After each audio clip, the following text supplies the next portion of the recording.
Sir, मेरा पहला सवाल भारत देश के एमएसएमई सेक्टर में जो सिकनेस है उससे संबंधित है। सवाल बड़ा सरल है। वित्तीय वर्ष 22-23 में लगभग 13,000 एमएसएमई बंद हुई, जो पिछले 4 वित्तीय वर्षों में सबसे अधिक है।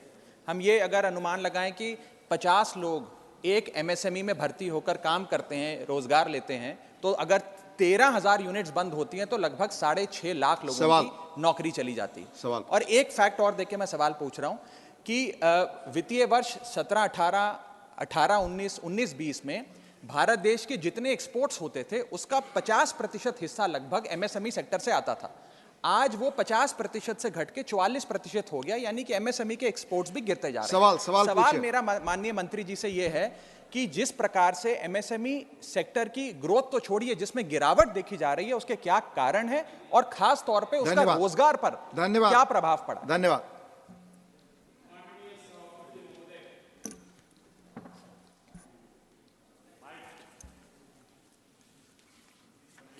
माननीय सदस्य ने जो क्वेश्चन पूछा है कि एमएसएमई के अंदर 19, 20, 21 और 22-23 से 3-4 सालों में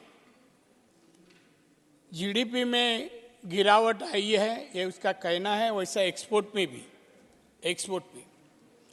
सर, एक्सपोर्ट में 2 साल में कोरोना के कार्यकाल और जीडीपी भी कोरोना के कार्यकाल में 2% से गिरा, बात सही है, 2% से। मगर 21-22 में फिर 29.1% वापिस इंक्रीज हुआ। अभी 22-23 में तो अबाउ 30% हो ही गया होगा। तो कोरोना के कार्यकाल में गिरावट हुई, मैं मानता हूँ। एक्सपोर्ट भी कम हुआ, वो भी मैं मानता हूँ। मगर अभी एक्सपोर्ट भी इसमें 45.83% हो गया है, तो वो भी इंक्रीज हो रहा है। इसके कारण कोरोना के कार्यकाल में देश के पंतप्रधान माननीय नरेंद्र मोदी साहब ने उस वक्त जो योजना अलग अलग दी, क्रेडिट गारंटी योजना जो उन्होंने चालू की, उसके अंदर एमएसएमई के ऊपर कम से कम 2,41,000 करोड़ जो एमएसएमई बंद हुई थी वापस चालू करने के लिए उनको पैसा दे दिया गया, लोन दे दिया गया।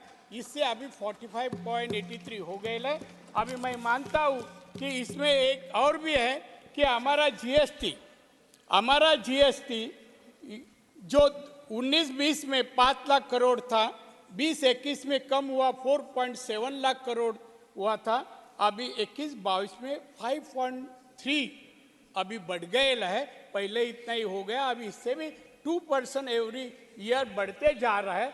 तो आपने कहा गिरावट हुई थी कोरोना के कारण, मगर अभी फिर एमएसएमई में अलग अलग योजना देकर वापिस जो उद्यमी बनते वो चालू हो गए और अच्छा उत्पादन दे रहे हैं। उसका फिगर मैं जीएसटी के माध्यम से मैं कहा। धन्यवाद। Second supplementary briefly. पहले मैं जरा एक सवाल सेकंड सप्लीमेंट्री आप सवाल मंत्री जी ने जो फैक्ट बोला वो गलत बोला है, तो मैं आप उसके लिए दूसरे रास्ते हमारे जागो चड्ढा जी, आप सवाल पूछिए। अच्छा, मैं आगे चल मैं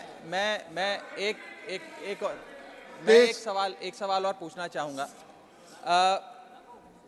आप सवाल पूछिए। एनपीएज और लोन डिफॉल्ट्स की जहां तक बात है, इस एमएसएमई के सेक्टर में ये देखा गया है कि बहुत बड़ी तादाद में जो लोन्स लिए गए, चाहे सरकार की किसी योजना के तहत लिए गए या बैंकों से लिए गए, वो लोन डिफॉल्ट हो गए, सिंपली बिकॉज वो सेक्टर पूरी तरीके से गिरता जा रहा है पिछले 3-4 वित्तीय वर्षों में। खास तौर पे भारत सरकार एक स्कीम लाई थी जिसका नाम था emergency credit line guarantee, ECLGS। इसमें सरकार की अपनी रिपोर्ट बताती है कि एक अधिकांश हिस्सा जो लोन के माध्यम से एमएसएमईज को दिया गया था वो एनपीए हो गया है, उस पे डिफॉल्ट हुआ। आपका सवाल मैं माननीय मंत्री जी से पूछना चाहता हूं कि इस सेक्टर को पुनर्जीवित करने के लिए, जो भारत की अर्थव्यवस्था की रीढ़ की हड्डी है, जो छोटा